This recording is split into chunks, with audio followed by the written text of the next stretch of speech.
When you leave behind the 9-to-5 world, you leave a lot of securities that come with it. One of those securities is government benefits. And by that, I mean Canada Pension Plan, or CPP, WorkSafe BC, or WCB, and employment insurance, or EI.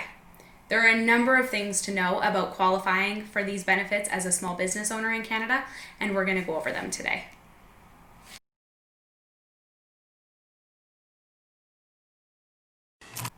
Hello, my name is Brittany Barton. I'm a licensed life insurance broker. If you've ever been employed by a legitimate company for a length of time, you're probably already in the CPP program. When it comes to qualifying for CPP disability benefits, it's a bit of a grave diagnosis. If you qualify for CPP disability, it means that you're permanently disabled and likely to die from your conditions. Also, the benefit is only about half the rent of a one-bedroom apartment in Vancouver. It's not enough to live off of. If you pass away and you qualify for CPP, your family could get about $2,500 and a couple other benefits. It's meant to just take the edge off, but not to solve the problem. Making a proper plan is entirely up to you. Now, when it comes to paying for CPP, as an employee, your boss would have paid for half and you would have paid for half, but you probably didn't notice because it was taken off of your paycheck. As a self-employed person, you're responsible for the whole thing. WCB is not mandatory or automatic when you're self-employed. It is mandatory once you have your first employee. So they'll pay you 90% of your income, up to $1,122.48 per week. They're going to base that 90% off of what you've made in the last 3 months. So if it was a slow 3 months, you're going to notice that.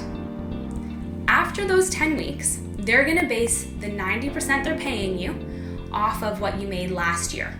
So they're going to look at your tax return to figure out that number.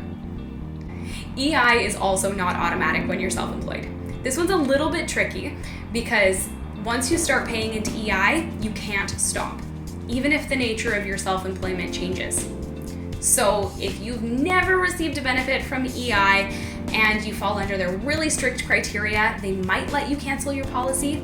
Otherwise, you need to keep paying that. Now, for women who are self-employed and might want to take multiple maternity leaves, this could be a good option for you. EI pays 55% of your income, up to $547 per week. They only pay you for about 15 weeks, so it's meant to be kind of a short-term situation. Now, all of these benefits are going to depend on how you've structured your company.